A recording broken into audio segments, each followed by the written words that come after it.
नमस्कार दोस्तों। भगवान आप सभी का भला करे और आपकी सारी इच्छाएं मनोकामनाएं पूरी हों। दोस्तों, आज मैं आप सभी को इस हाथ से रिलेटेड महत्वपूर्ण जानकारी व्यक्त करूंगा और यहाँ पर आपकी जो क्वेरी है पहले उसका आंसर देने के बाद ओवरऑल पाम रीडिंग पर आएंगे। तो पहला प्रश्न यहाँ पर आपका आपके मेडिकल फील्ड के रिगार्डिंग है, जॉब एंड गवर्नमेंट जॉब के रिगार्डिंग। तो यहाँ पर आपका जो सन माउंट है, यहाँ पर क्रॉसेस के साइन डेफिनेटली डेवलप्ड हैं, लेकिन इन सब के बावजूद भी ये क्रॉसेस अच्छे सिग्निफिकेंस दे रहे हैं। जैसे एक स्क्वायर का साइन डेवलप्ड है, एक ट्रायंगल डेवलप्ड है, एक बायफोर का साइन डेवलप्ड है। यानी ये क्रॉस का साइन आपके जीवन में संघर्षों को दर्शाएगा, लेकिन ये स्क्वायर प्रोटेक्शन को दर्शाएगा जिससे गवर्नमेंट से लाभ मिलता है। ट्रायंगल बर्थ प्लेस से दूर ग्रोथ या पिता की जो एक प्रकार से पोजीशन एंड अथॉरिटी है उसके डेवलपमेंट या नाम इज्जत सम्मान में बढ़ोतरी के युगों को निर्मित करता है। और बायफोर का साइन रॉयल्टी बेस्ड पर्सनैलिटी देता है। तो ये तीनों का सिग्निफिकेंस अलग है, लेकिन ये तीन इस क्रॉस के ऊपर भारी पड़ रहे हैं। तो ये साफ साफ दर्शा रहा है कि पहले तो अनसेटिस्फेक्शन अनस्टेबिलिटी करियर के रिगार्डिंग आएगी आपको, या अपॉर्चुनिटीज़ इतनी सरलता से नहीं आएगी, लेकिन 3-4 बार फेलियर एटलीस्ट होने के बाद में आपको ग्रोथ या सक्सेस मिलेगा। बस आपको कंसिस्टेंसी बना करके रखना है, डेडिकेशन स्ट्रॉन्ग रखना है, दैट्स इट। और सन का भी रेमेडी आपको व्हाट्सएप पर शेयर कर दिया जाएगा ताकि आने वाले समय में कोई भी ऐसे फर्दर इशू या ट्रबल ना आए। क्रॉस का साइन तभी जनरेट होता है जब मन काम में प्रोमिनेंटली ना लगे, मन कहीं और लग रहा हो, काम एक प्रकार से ज़बरदस्ती करना पड़ रहा हो, ज़बरदस्ती कोई प्रोफेशन में जाना पड़ रहा हो। दूसरा क्रॉस तब भी होता है जब बहुत मेहनत के बाद भी क्रेडिट नहीं मिलता, एक्सपेक्टेड गेन या सक्सेस नहीं मिलता। तो यहाँ पर हार्डवर्क तो होता है लेकिन रिजल्ट नहीं आता तो भी क्रॉस होता है। तो इससे चिंतित होने वाली बात होती नहीं है, बट यस ये स्टार्टिंग में थोड़े आपको संघर्ष देगा। आप हंसते खेलते उनको एक्सेप्ट करिएगा और बस डेडिकेशन अपना स्ट्रॉन्ग रखिएगा, क्योंकि मुश्किल से 2 या 3 बार ही फेलियर होने के बाद में आपको आपका रिजल्ट हाथ में आ जाएगा अभी के अकॉर्डिंगली। और इन फ्यूचर अगर सनलाइन अच्छी हो ही गई, क्रॉस ही ख़त्म हो गया, तो फिर कोई प्रॉब्लम होगा ही नहीं फिर। तो यहाँ पर गवर्नमेंट जॉब के जो चांसेस हैं वो पूरे हैं आपके। इसके बाद मैरिड लाइफ की रिगार्डिंग बात करें तो जुपिटर माउंट के ऊपर अगर हम आए तो यहाँ पर हम देख सकते हैं कि आपके जो आड़ी रेखाओं की जो श्रृंखला है वो थोड़ी सी ज़्यादा है। ये आड़ी रेखाएं आपको दयालु बनाएगी और आपके पार्टनर को आपके प्रति बहुत डेडिकेटेड या ऑनेस्ट बनाएगी।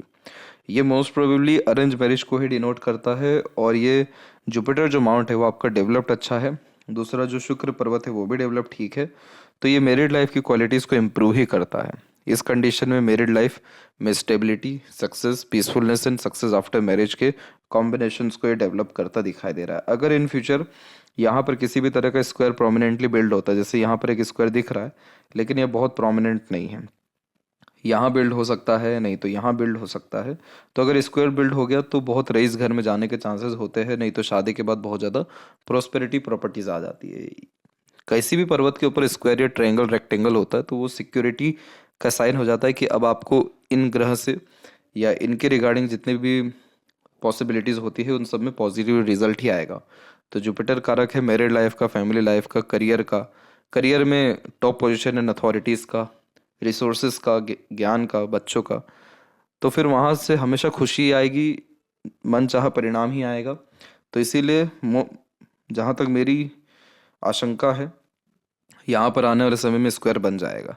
और ये स्क्वायर कैसे बनता है? जब ईश्वर के प्रति बहुत ज़्यादा फेथ होता है, जब बहुत ज़्यादा सत्कर्म होते हैं, जब किसी का बुरा ना किया गया हो, अपने ज्ञान का सदुपयोग दूसरों के लिए जब ज़्यादा किया जाता है, दूसरों को जैसे नॉलेज देना या एक प्रकार से सद्बुद्धि देना, तब जाकर के और अपने जो गुरुजन होते हैं, पूर्वज होते हैं, पितृ होते हैं, माता पिता होते हैं, उनका बहुत सम्मान करना या वो आपके कारण खुश रहें, तो भी इधर स्क्वायर बन जाता है। और एक बार स्क्वायर बना तो ये बहुत पॉजिटिव सिग्निफिकेंस होता है थ्रू आउट द लाइफ के लिए, क्योंकि इसमें लाइफ बहुत ही ज़्यादा ग्रोथ में हो जाती है। क्योंकि आपके पास जितना ज्ञान है आप उसका सदुपयोग कर पाएंगे, रिसोर्सेज बढ़ता जाएगा। फैमिली लाइफ या मैरिड लाइफ की क्वालिटीज़ को ये एक्सट्रीम हाई कर यहाँ पर जो है कर देता है। तो इससे भी आप जो है अपने जुपिटर को ठीक कर सकते हैं, मेरे लाइफ ठीक रहेगा। बिजनेस के रिगार्डिंग जहाँ तक बात करें तो फिलहाल कोई बहुत मजबूत सिग्निफिकेंस आपके बिजनेस में नहीं है, क्योंकि सबसे मेन तो इसमें कारण अगर मैं आपको बताऊं तो वो ये है कि आपका जो लिटिल फिंगर है वो बहुत ही शॉर्ट है। अब जब भी ये शॉर्ट होता है या मरकरी थोड़ा सा डिक्लाइन होता है तो इस कंडीशन में मैनेजमेंट वीक कर देता है, और उस कारण से जैसे एग्जांपल आप बार्गेनिंग ज़्यादा नहीं कर पाएंगे। दूसरा, इस कंडीशन में ऑनलाइन चीज़ें सरलता से ले पाएंगे, लेकिन फ्रंट में जा कर के बहुत ज़्यादा बोलचाल किसी से कर पाना या बार्गेनिंग कर पाना या फिर मनी को सही ढंग से मैनेज कर पाना, ये कॉम्बिनेशन इस कंडीशन में नहीं होता। स्टेज फियर होता है बचपन में खासकर, और हिचकिचाहट, घबराहट या शर्मिलापन होता है अपोजिट या स्ट्रेंजर से बात करते समय भी। तो बिजनेस की तो सबसे मेन क्वालिटी होती है कम्युनिकेशन, देन आफ्टर सारी चीज़ें आती हैं। तो यहाँ पर अगर आगे चल कर के आपकी मरकरी लाइन बहुत इंप्रूव हो जाती है, जैसे यहाँ से निकल के सीधे मरकरी माउंट तक पहुँच गया, तो फिर आपका बिजनेस लक अच्छा कह सकते हैं। लेकिन फिलहाल अभी कोई भी मेजर कॉम्बिनेशन या पॉजिटिव कॉम्बिनेशन बिजनेस के रिगार्डिंग नहीं है। दूसरी, जो चौथा प्रश्न है कि जो कमियां रहें उसके रिगार्डिंग रेमेडी, तो ये ओवरऑल पाम रीडिंग के दौरान जज किया जाएगा। बाकी डेस्टिनी के रिगार्डिंग, तो यहाँ पर जब भी मून लक लाइन की अवेलेबिलिटी होती है, पहली बात तो moon luck line birth place से दूर ले जाती है, मन का काम कराती है, मदर सपोर्ट अटैचमेंट अच्छा देती है, बाहरी दुनिया लोगों के सहयोग के कारण ग्रोथ होता है। लेकिन ये तब होता है जब moon luck line consistent based Saturn तक पहुंचे, तब ये अपने पूरे रिजल्ट अच्छे दे पाता है। लेकिन यहाँ क्या हो रहा है, यहाँ ब्रेक हो रही है लाइन, और जब इस प्रकार से ब्रेक होकर के लाइन चलती है तो कंसिस्टेंटली आप कोई काम नहीं कर पाएंगे। रुक रुक करके काम करना या कोई भी काम देरी से बनना, अड़चनों के बाद बनना, जल्दी इस किसी भी काम के रिगार्डिंग सेटिस्फेक्शन ना होना, ये कॉम्बिनेशन होता है। तो अगर डेस्टिनी के रिगार्डिंग बात करें तो आपके जीवन में कुछ भी सरलता से यहाँ पर नहीं मिलेगा, ये आपका डेस्टिनी दर्शा रहा है। मिलेगा ज़रूर, ये भी आपका डेस्टिनी दर्शा रहा है, लेकिन आपको आपके जीवन में consistency, long term based planning करके प्रोमिनेंट डिसीजन या उस डिसीजन पर अड़िग रहने की योग्यता और दूरदर्शिता यानी रख पाना बहुत ज़्यादा ज़रूरी है। यानी फोकस अच्छा रख पाना भी ज़रूरी है। तब जाकर के आपका जो लक लाइन है या जो डेस्टिनी है उसमें क्लैरिटी और आएगी और ये लाइन कंसिस्टेंटली रन कर पाएगी। क्योंकि जब इस प्रकार के चेंजेस होते हैं तो ये करियर में स्लाइडली चेंजेस कहीं ना कहीं देते हैं। तो उस यहाँ कारण से वापस से कहीं ना कहीं ज़ीरो से शुरू करना पड़ता है, या फिर एक प्रकार से स्ट्रगल आता है। जैसे स्ट्रगल ये अपने आप में बहुत बड़ा होता है जब हमको संतुष्टि नहीं मिलती एक बार में, अनेकों प्रयास के बाद काम बन रहे, तो उसमें एनर्जी डिस्टर्ब हो रही है हमारी, तो उसको हमको ठीक करना ज़रूरी है। तो इसके रिगार्डिंग भी आपको सजेशन दिया जाएगा।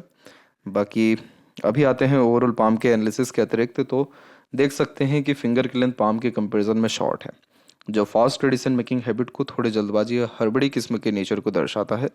इस कंडीशन में इंस्टेंट डिसीजन लेना, थॉट्स में बहुत जल्दी काम करना, थॉट्स के अकॉर्डिंगली काम करना, जैसे थॉट क्या होता है कि बार बार बदलता है, तो उस पर बहुत जल्दी रिएक्ट कर देना, पहले एक्शन लेना, देन आफ्टर थिंकिंग करना, किसी के अंडर में कंफर्टेबली वर्क नहीं करना, खुद के रूल्स रेगुलेशन एथिक्स मन मुताबिक काम ज़्यादा करना, थोड़ा ज़िद्दी किस्म की प्रवृत्ति होना, ये सारे कॉम्बिनेशन इस प्रकार का शॉर्ट फिंगर दर्शाता है। शॉर्ट फिंगर अच्छा होता है क्योंकि इसमें हौसला होता है, जुनून होता है, करेज अच्छा होने के कारण हिम्मत कभी नहीं हारते हैं।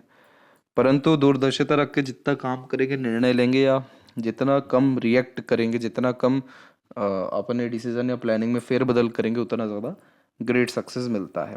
जब भी फर्स्ट सेकंड फिंगर में गैप होता है तो इंडिपेंडेंस ऑफ थॉट को जनरेट करता है, यानी आप जैसे जहाँ तक बहुत जल्दी किसी के थॉट से एग्री नहीं होते। और जब लिटिल फिंगर या थर्ड फिंगर के बीच में गैप होता है तो इंडिपेंडेंस ऑफ एक्शन होता है, यानी सुन सबकी लेते हैं, करते अपने मन की हैं। थर्ड फिंगर का झुकाव सैटर्न पे होने के कारण ये हार्ड वर्किंग नेचर की निशानी हो जाता है, तो मेहनत में बहुत ज़्यादा कोई कमी नहीं यहाँ पर पाई जाती है। और फिंगर के ऊपर सीधी खड़ी रेखाएं फ्रेंडली नेचर एंड अप्रोच भी देती है, तो अपने रिश्ते अच्छे से निभा पाने में आप यहाँ सक्षम भी रहेंगे। फिंगर के नोट डेवलप क्लियर कट नहीं है, देख सकते हैं कि बीच बीच में रेखाएं हैं, तो कन्फ्यूजिंग माइंडसेट की निशानी भी होता है। तो डिसीजंस प्रॉपरली ले नहीं पाते, किसी न किसी व्यक्ति विशेष की गाइडेंस या सपोर्ट की आवश्यकता पड़ती है डिसीजंस लेने के लिए, क्योंकि जहाँ ज़्यादा सोचने विचारने लगते हैं डिसीजन के रिगार्डिंग और कंफ्यूज हो जाते हैं। फैलेंजेस डेवलप ठीक है, आपका इंटरनल मार्स की स्थिति सामान्य है, और इंटरनल मार्स आप ठीक अगर करें तो आपको कभी हेल्थ के रिगार्डिंग बहुत ज़्यादा प्रॉब्लम फिर नहीं आएगा, या हेल्थ के रिगार्डिंग किसी भी तरह का इशू नहीं आ पाएगा। हल्का सा मार्स आपका अंदर से वीक हो रहा है, तो इस कंडीशन में स्टेमिना, एनर्जी, रोग प्रतिरोधक क्षमता वीक होती है और बेफिजुल की चिंताएं भी बढ़ती हैं लाइफ में। इसीलिए तो यहाँ से इतनी सारी आड़ी रेखाएं डेवलप्ड होकर के आगे निकल रही है जो अननेसेसरी वरीज को डेवलप करती है। इसके अलावा जो फेलेंजेस के अलावा थंब का साइज देखें तो ये भी शॉर्ट है, तो टू द पॉइंट बात करना, स्ट्रेट फॉरवर्ड नीचे रखना ज़्यादा पसंद करेंगे। यव का चिन्ह आलीशान घर का सुख देता है, अच्छा रहन सहन खानपान देता है, मैरिड लाइफ या बच्चों से भी लाभ अच्छा दिलाता है, लाइफ में किसी प्रकार की मेजर कमी परेशानी नहीं होती। मेन इसमें प्रॉब्लम होता है सेटिस्फेक्शन का एंड पीसफुलनेस और हैप्पीनेस का। ये सारी चीज़ें आपको मेडिटेशन के द्वारा, दान धर्म के द्वारा, पूजा पाठ के द्वारा, योग साधना के द्वारा, दूसरों की हेल्प करके डेफिनेटली आएगा। और जब भी फर्स्ट फ्लैंज के ऊपर आड़ी रेखाएं होती हैं तो ये हाइपरटेंशन एंड वरीज को भी रिप्रेजेंट करता है। तो इस कंडीशन में कोशिश करना चाहिए ज़्यादा स्ट्रेस वरीज अपने ऊपर ना लेने की। पाम का जो यहाँ पर आपका स्ट्रक्चर है वो रेक्टेंगुलर शेप में अवेलेबल है, यानी लंबाई में ज़्यादा है, जिसके कारण यह lots of dream desire and ambitions create करता है। जीवन के प्रति बड़ी सोच अप्रोच होती है, बहुत जल्दी अपने सराउंडिंग या एनवायरनमेंट से इन्फ्लुएंस हो जाते हैं, इसलिए अपना सराउंडिंग बहुत पॉजिटिव रखना चाहिए और अपने थॉट को बहुत पॉजिटिव जनरेट करना चाहिए। तो इससे लाइफ में प्रगति अच्छी होती है और पॉजिटिव वाइब्स को ये एब्जॉर्व करती है। अब बात करें जुपिटर माउंट पे, तो देखिए यहाँ प्रोग्रेस लाइन भी है। प्रोग्रेस लाइन होना अपने आप में बहुत अच्छी बात होती है, क्योंकि ये व्यक्ति के जुनून को दर्शाता है, हौसले को दर्शाता है, बुलंदी पे पहुंचाता है। ये प्रोग्रेस लाइन कंफर्म करता है कि आपकी जो लाइफ की क्वालिटी है ये हमेशा इम्प्रूव ही होती रहेगी, कभी कम नहीं होगी। क्यों? क्योंकि ये रेखाओं वो व्यक्ति से प्रयत्न कराती है, मेहनत कराती है, खाली बैठने नहीं देती, कुछ ना कुछ वर्क करना, किसी ना किसी काम में इंगेज रहना, अपने लाइफ में हमेशा जो लग्जरीज कंफर्ट उसको बढ़ाते रहना, ये सारे कॉम्बिनेशन ये दर्शाती है। तो इसीलिए इसको प्रोग्रेस लाइन कहते हैं, क्योंकि आप एफर्ट रेगुलर लगाते रहेंगे अपने लाइफ में, हार नहीं मानेंगे। यानी वही, अब जब भी इधर आड़ी रेखाएं क्रॉस इनको करके जाती है तो एक इशू ये रहता है कि बहुत सारे डिज़ायर रहते हैं, एम्बिशन रहता है, प्लानिंग्स रहती है, गोल रहता है, एम रहता है, लेकिन वो कंप्लीट नहीं हो पाता या उस पर काम नहीं कर पाते, क्योंकि घर की जिम्मेदारी या दूसरों की जिम्मेदारी ज़्यादा हो जाती है। तो जिन लोगों के बहुत सारे डिज़ायर पेंडिंग होते हैं या एम्बिशन फुलफिल नहीं हो पाते किसी भी तरह की जिम्मेदारी के कारण, तो ऐसी आड़ी रेखाएं प्रोग्रेस लाइन को क्रॉस करके जाती है। ये आड़ी रेखाएं कभी खराब नहीं होती, क्योंकि ये ईश्वर के निकट लेकर के जा रही है, आपको आध्यात्मिक व धार्मिक रुचि दे रही है, रहस्य विद्याओं के प्रति आकर्षण दे रही है। तो वो इसलिए यहाँ दे रही है ताकि आप जो इंटरनल डिस्टर्ब हो रहे हैं किसी भी तरह से, या इन डिज़ायर या एम्बिशन को लेकर के जो भी आपके अंदर एक प्रकार से भाव आ रहे हैं, उत्साह आ रहा है, और उस उत्साह के कारण जो एनजाइटीज़ आ रही हैं, क्योंकि जब हमारे प्लानिंग सफल नहीं होते, हमारे ड्रीम डिज़ायर एम्बिशन पूरे नहीं होते, तो हमको फियर आता है, नहीं तो एनजाइटी आता है, नहीं तो एग्रेशन आता है। ये आड़ी रेखाएं मदद करती हैं कि जीवन में यही सब कुछ नहीं है, ईश्वर की साधना में, लोगों के सहयोग में, मतलब जो आप लोगों के सहयोग करते हैं, जो आपके अंदर यहाँ करुणा दया है, इन सारी चीज़ों में भी व्यक्ति को जीवन में खुशी संतुष्टि मिलेगा। तो ये आपको आंतरिक रूप से हील करने वाली रेखा होती है। तो इस कंडीशन में जितना ज़्यादा लोगों का सपोर्ट करने लगते हैं, जितना ज़्यादा आध्यात्मिक ज्ञान बढ़ने लगता है, उतना ज़्यादा जीवन में खुशी संतुष्टि आती है। जुपिटर सबसे मेन कारक है खुशी के। क्यों? क्योंकि ये ज्ञान देते हैं और ज्ञान हमको संतुष्टि देता है, खुशी देता है। तो इसीलिए इस आड़ी रेखाओं को कभी भी खराब नहीं समझना चाहिए। यहाँ पर शनि की स्थिति में आपके देखेंगे तो यहाँ पर ट्रायंगल का एक साइन है, और ट्रायंगल का साइन पैसा बहुत अच्छा देता है। इस कंडीशन में तमाम तरह के घटना दुर्घटना जैसी चीज़ों से बच भी जाते हैं। और यहाँ पर भी वी सिंबल का साइन है, तो इस कंडीशन में पैसा खर्च ज़्यादा होगा लेकिन आएगा अच्छा, उसको भी ये रिप्रेजेंट कर रहा है।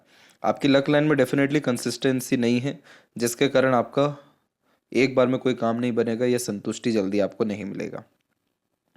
लेकिन इस प्रकार के साइन भी अच्छे माने जाते हैं, जो एट द एंड सफलता व्यक्ति को दे देते। तो अभी क्या है कि अभी आपकी उम्र भी कच्ची है, तो अभी ये रेखाएं जनरेट हो रही हैं, इनको सही डायरेक्शन या पॉजिटिव चेंजेस अभी भी आप कर सकते हैं। तो बस आपको अपने डे रूटीन लाइफ में थोड़ा बहुत चेंजेस करने की ज़रूरत है। और यहाँ पर कुछ सपोर्टिव जो लाइन निकल रही हैं, ये सब आपकी सपोर्टिव हार्ट लाइन है, जो थोड़ा सा मूडी बनाती है, इमोशंस फीलिंग्स में फ्लक्चुएशंस देती हैं। यहाँ पर लूप ऑफ ह्यूमर की भी माफ़ करें, लूप ऑफ सीरियसनेस की आकृति है, और जो रहते रहते भीड़ से अलग करती है, एकांत प्रिय किस्म का व्यक्तित्व देती है। सीरियसनेस होने के कारण मूड स्विंग्स होते हैं, इमोशन फीलिंग में फ्लक्चुएशंस होते हैं। तो कई मरतबा अपॉर्चुनिटीज़ आती है लेकिन सही ढंग से ग्रैब नहीं कर पाते। जितना ज़्यादा लोगों के बीच रहेंगे फिर उतना ही समय अकेले को भी चाहिए रहेगा। तो बहुत ज़्यादा सोशलिज्म इस कंडीशन में नहीं हो पाता है, सोशली इन्वॉल्व नहीं हो पाते। यहाँ पर भी विंडो साइन का कॉम्बिनेशन है, और ये विंडो साइन वैसे देखा जाए तो प्रोमिनेंट नहीं है। ये विंडो साइन अच्छा नहीं होता है इस प्रकार का जिसमें क्रॉस का साइन इन्वॉल्व हो।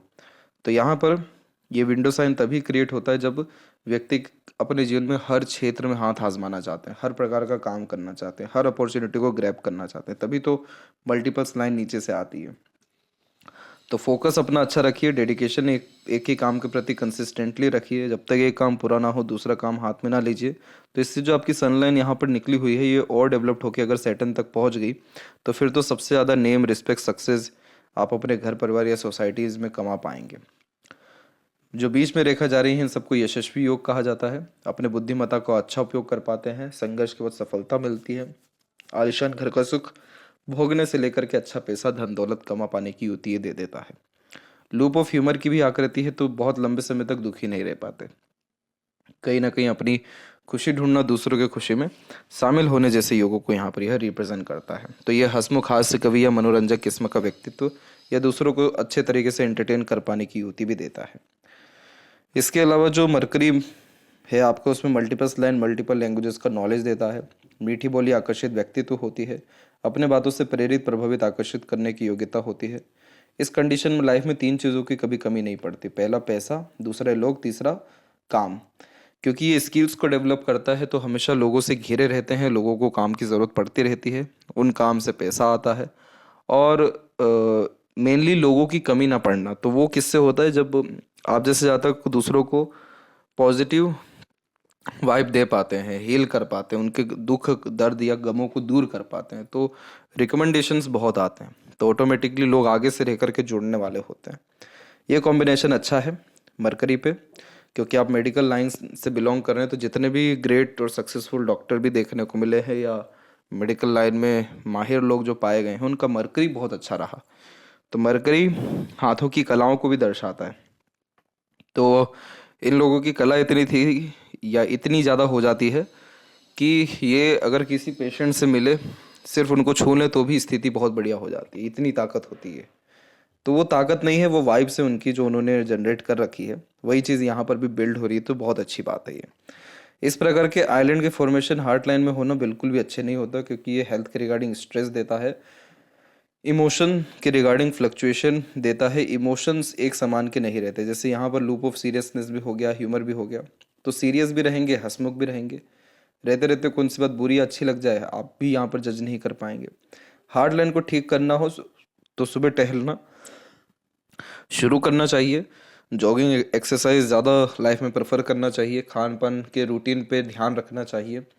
इमोशंस के रिगार्डिंग अगर आपको काम करना है तो इसमें थोड़ा क्वालिटी ऑफ पीपल पे ज़्यादा ध्यान देना चाहिए, और इस प्रकार की योग्यता अपने अंदर लानी चाहिए कि आप दूसरे से अफेक्ट ना हो बल्कि दूसरे आपकी पॉजिटिव वाइब से अफेक्ट हों।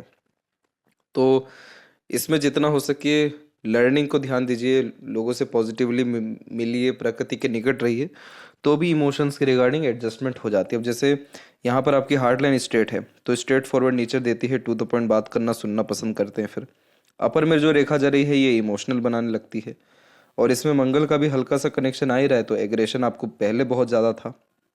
तो मल्टीपल इमोशंस का यही प्रॉब्लम रहता है। माइंड लाइन आपकी इंडिपेंडेंटली रन हो रही है लाइफ लाइन से, तो बचपन से जिद ज़्यादा होती है, अपने जिद पर अड़िग रहते हैं, क्योंकि इंडिपेंडेंट वर्क करना ज़्यादा पसंद करते हैं। किसी से पूछना, किसी के अंतर्गत काम करना, किसी के बताए हुए राह के ऊपर ज़बरदस्ती चलने वाली आदत नहीं होती। बचपन से बुद्धिमानी अच्छी होती है, स्मार्टनेस अच्छा होता है, इसीलिए इंडिपेंडेंट वर्क करने का जो एक प्रकार से योग्यता है वो देखने को मिलता है। क्योंकि आप जैसे ज़्यादा किसी पर डिपेंडेंट होकर के नहीं रह पाते, चल ही नहीं पाते, तो खुद के दम पर अनेक काम करने की युति दे देता है। और दूसरी माइंड लाइन में जो इस प्रकार के चेंजेस हैं ये आपको थोड़ा डीप थिंकर बनाएगा या लंबी पढ़ाई लिखाई में लेकर के जाएगा। तो वो समय आपके जीवन का 34 के आसपास में रहेगा जिसमें आप रिसर्च में जाएंगे, क्योंकि इस प्रकार के डिक्लाइन माइंड लाइन रिसर्च या डीप थिंकिंग या इन्वेस्टिगेशन या इन्वेंशन की तरफ लेकर के जाती है। मेनली तो ये इमेजिनेशन को क्रिएट करती है, डीप नॉलेज को क्रिएट करती है और हायर स्टडीज़ को भी प्रेफरेंस देती है। और जितनी भी रेखा यहाँ से अभी मरकरी की तरफ जा रही है, ये सब आपको बिजनेस के प्रति इन्फ्लुएंस, बिजनेस लक अच्छा जनरेट करेगी या मनी माइंडेड ज़्यादा बनाएगी। तो इस कंडीशन में मैनेजमेंट अच्छा होना या पैसा अच्छा जीवन में आना, ये कॉम्बिनेशन होता है। और जितनी भी रेखाएं माइंड लाइन से जुड़ रही हैं मंगल की, ये सब जल्दबाजी हड़बड़ी के कारण होने वाले स्ट्रेस पर इसको दर्शाता है। तो मंगल की एनर्जी को ठीक रखने के लिए नीम का पेड़ लगाना, हनुमान जी की भी आराधना करना, गर्म पानी पी दिन की शुरुआत करना, हेल्थ को भी एक तो अच्छा रखेगा, स्ट्रेस वरीज को या बेचैनी को दूर रखेगा, और एक समय पर एक काम करना, तो ये फोकस को अच्छा बढ़ाएगा। अब जितनी भी रेखाएं इसके अलावा मंगल की तरफ से आ रही हैं, इन सबको वरीज लाइन कहते हैं। ये सब तब आती हैं जब आपके अकॉर्डिंगली काम ना हो, एग्रेशन, फ्रस्ट्रेशन या इरिटेशन ज़्यादा हो। तो ये जो मंगल के रेमेडीज़ बताए गए हैं, ये करने से इन सारे इश्यूज़ में जो है रुकावट आएगी या ये सारे इश्यूज़ ख़त्म होंगे। और जितनी भी यहाँ से प्रोग्रेस लाइन निकल रही है, ये सब सेल्फ मेड लक को डिनोट करती है। तो ये सब रेखाएं सेल्फ मेड लक यानी अपने मेहनत और कर्म से, एफर्ट से ज़्यादा प्रोग्रेस करना। तो ये सब रेखाएं जो जनरेट हो रही हैं, ये सब 22 से हो रही हैं। तो उसके बाद से आपके जीवन में लगातार ग्रोथ रहने वाली है। और मिडिल ऑफ द पाम रेखा आ रही है, तो करियर फैमिली दोनों को एक समान लेकर के चलेंगे। फॉरेन ट्रैवलिंग भी बिल्कुल अच्छी रहने वाली है, क्योंकि बायफोर्क का इस प्रकार का साइन एक से ज़्यादा जगह पर रेसिडेंस देता है, नहीं तो ट्रैवलिंग बहुत अच्छी देता है। लाइफ में आपको जो सपोर्ट मिलेगा भी या फिर आप लेना भी चाहेंगे, तो वो आपको अराउंड 27-8 के बाद मिलेगा। तो इसी समय आपके स्पाउस भी आने के चांसेस अच्छे हैं। बाहरी मंगल की स्थिति ठीक है तो मेंटल स्ट्रेंथ ठीक रहेगा। शुक्र की स्थिति ठीक है तो लग्जरीज कंफर्ट अच्छी रहेगी। इस प्रकार की आड़ी रेखा unnecessary worries, over thinking, negative thinking से देती है। तो इन सारी चीज़ों से किसी को कुछ हासिल नहीं हुआ, आपको भी नहीं होगा। इनफैक्ट आपका पीस, हैप्पीनेस ये इस प्रकार की आड़ी रेखाएं ले जाएगी। तो ओवर रिएक्ट, ओवर थिंकिंग करने से बचना चाहिए। और चंद्र के ऊपर यहाँ पर देखेंगे तो क्रॉस का साइन है, तो अननेसेसरीली थॉट या फियर या रेस्टलेसनेस ये दे ही देता है। तो इसका जो रेमेडी है वो सजेस्ट आपको कर दिया जाएगा। तो उससे इस प्रकार के जो इश्यूज़ है वो डेफिनेटली ख़त्म होंगे। केतु की स्थिति सामान्य है और मून की तो चंद्र की तो भाग्य रेखा ही है। तो खान पान, घूमने फिरने, नए नए जगह एक्सप्लोर करने के रिगार्डिंग कोई कमी परेशानी नहीं है। और मरकरी लाइन और अगर डेवलप्ड स्ट्रांगली होता है, देखिए ज़्यादा मरकरी लाइन ज़्यादा प्रकार की लर्निंग को दर्शाता है। तो आप अपने लर्निंग को भी ऑर्गेनाइज करिए कि क्या जीवन में पहले सीखना ज़रूरी है और वो सीखने को भी प्रैक्टिस करना ज़रूरी है। तब ये मरकरी लाइन अगर ज़्यादा प्रोमिनेंट होती है, देन आफ्टर मनी ट्रायंगल बनाएगी, जिसके बाद पैसा बहुत अच्छा आएगा, रुकेगा, बचेगा। अभी के कंडीशन में एक्सपेंसेस ज़्यादा रहने वाले हैं। लेफ्ट हैंड में भी जो लक लाइन की स्थिति है वो सामान्य है और माइंड लाइन एक डिक्लाइन भी हो रही है। ये डिक्लाइन होना अच्छा होता है, रिसर्च में ले जाता है। इसलिए जितना हो सके आप पॉजिटिव थॉट ही जनरेट करिए, क्योंकि डिक्लाइन माइंड लाइन में जिस प्रकार के थॉट जनरेट करते हैं वैसा लाइफस्टाइल हो जाता है। क्योंकि तिल का तार करना राई का पहाड़, इस प्रकार का माइंड लाइन बहुत अच्छे से करता है। तो अगर इस माइंड लाइन को ऑर्गेनाइज रखा गया, अच्छे थॉट दिए जाए, ऑब्जर्वेशन में अच्छा रखा जाए या अच्छे नॉलेज दिया जाए, तो फिर तो आपके टक्कर का कोई होगा ही नहीं। लेकिन अगर इसमें नेगेटिव थॉट डाला जाए, बेफिजूल की बातों में उलझा जाए, तो मेंटल स्ट्रेस, प्रेशर, एंजाइटीज़ या वरीज ही ये देगा। तो ये चीज़ आपको समझना ज़रूरी है कि अपना इन्वायरमेंट, सराउंडिंग, थॉट, इस पे मेजरली वर्क करना ज़रूरी है। बाकी तो सारे इंडिकेशन आपके हित में ही हैं। तो आशा करता हूँ कि आपके सभी प्रश्नों का उत्तर मिल गया हो। तब तक आप अपना ध्यान रखें। आपको बहुत बहुत धन्यवाद।